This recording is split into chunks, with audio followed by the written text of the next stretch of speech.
Patria, tu superficie es el maíz, tus minas el palacio del rey de oros, y tu cielo las garzas en desliz y el relámpago verde de los loros. El niño Dios te escrituró un establo, y los veneros del petróleo el diablo. Bueno, acabamos de escuchar uno de mis fragmentos favoritos de La Suave Patria, del señor Ramón López Velarde.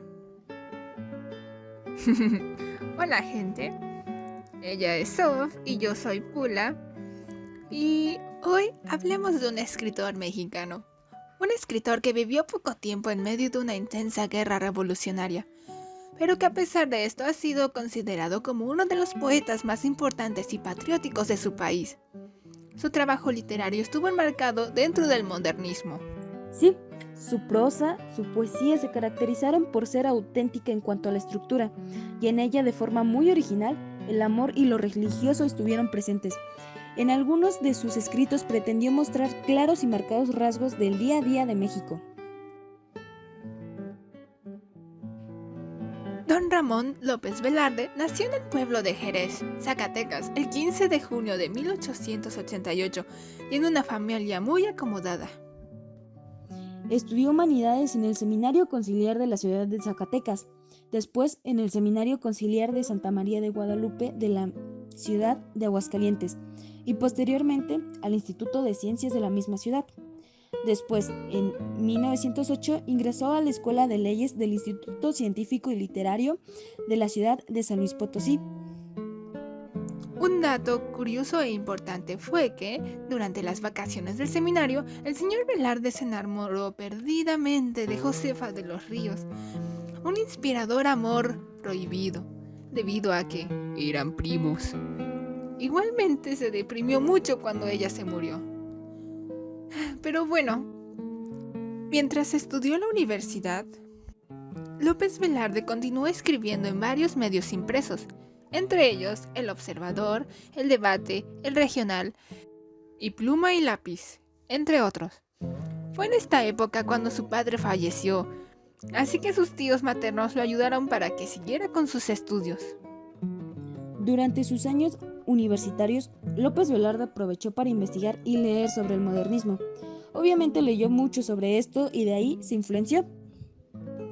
El reconocimiento público de Ramón López Velarde le llegó con la publicación de su primer poemario, La sangre devota, en 1916. La crítica y el público le dieron buen recibimiento. El poeta desarrolló en el poemario temas sobre el amor y el sufrimiento, además de reflejar su sentir católico. Sin embargo, siguió adelante y comenzó a escribir zozobra. Además, trabajó como articulista en Pegaso. Para ese entonces su labor como escritor comenzó a afianzarse. La vida del señor López Velarde en la capital mexicana estuvo caracterizada por la estabilidad, trabajo y producción literaria. Incluso en 1910 Ramón López Velarde conoció a Francisco I. Madero y colaboró como secretario. Aunque no siguió el movimiento revolucionario, en 1920 los sucesos políticos ocurridos tras la salida del gobierno de Venustiano Carranza lo asustaron un poco. Como ya dijimos, el señor López Velarde tuvo una vida muy corta. Tal vez eso impidió que su obra fuera más amplia y tampoco tuvo la oportunidad de dejar descendencia. Tenía tan solo 33 años cuando falleció, el 19 de junio de 1921, a causa de una maldita infección respiratoria.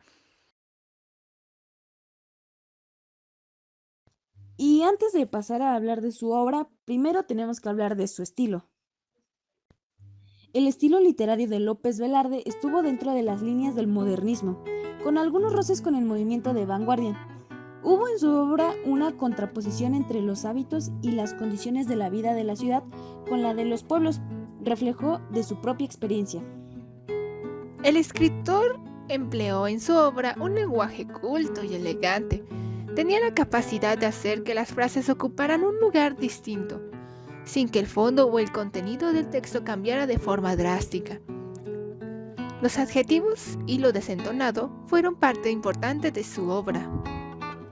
En la breve obra del escritor mexicano era común observar el amor, la tristeza, el sufrimiento, lo erótico y lo religioso. También se interesó en expresar su visión de las formas de vida del ciudadano común de la tierra azteca, en cuanto a su desenvolvimiento en los pueblos y las ciudades. El paisaje cobró gran importancia en su literatura. Ahora bien, hablemos de sus obras más representativas. La sangre devota, de 1916. Este fue el primer libro de Ramón López Velarde, el cual contiene la originalidad del tratamiento de la provincia con una emoción que se ajustaba al intento de afirmación nacional que trajo consigo la revolución en 1910, además de que habla de experiencias sensuales y espirituales en el ambiente familiar y religioso de la provincia. Este poemario fue el primero publicado por el autor mexicano. El título de la obra de López Velarde guarda relación con la ceremonia de la religión católica, debido a que es un tema constante en su obra y de interés de su propia vida. El libro recogió el sentir del escritor sobre su tierra natal y la cotidianidad en las provincias.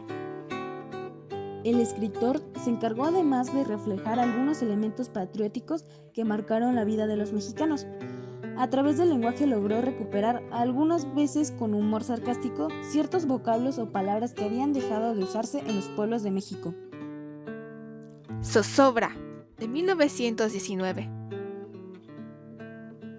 En Zozobra es en donde proyecta una etapa de su vida en donde es un hombre soltero quien, a pesar de ser amado por muchas mujeres, ninguna lo acompaña constantemente.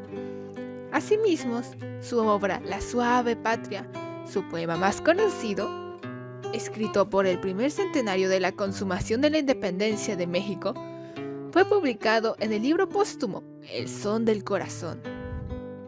Fue la segunda obra poética de López Velarde, la cual, si bien fue escrita en 1917, fue publicada en 1919. El libro estuvo compuesto por 40 poemas, en los que el autor se refirió a su vida en Ciudad de México y su apreciación por la vida de los pueblos. En esta obra del señor Velarde, también dedicó un último adiós a su amor de juventud, ya saben, a Josefa de los Ríos. El señor Velarde usó un lenguaje carente de lírica, al mismo tiempo que empleó, muy recurrentemente, metáforas y adjetivos. Por último, destacó el sarcasmo y un cierto humor en el desarrollo de las rimas. Y bueno, después de haber hablado de todo lo que fue este importantísimo señor de época, no hay duda de que su legado en la literatura mexicana es esencial y en general también para la literatura mexicana. Vaya, eso suena a que no le faltó fama y reconocimiento por ninguna parte. Sí, incluso ha habido otros escritores famosos de índole tanto nacional como internacional que han dedicado obras suyas a este célebre señor escritor. Vaya. Bueno, sin nada más que decir, aquí termina nuestra exposición. Muchas gracias por escuchar y esperamos que no se hayan dormido en el trayecto. Gracias.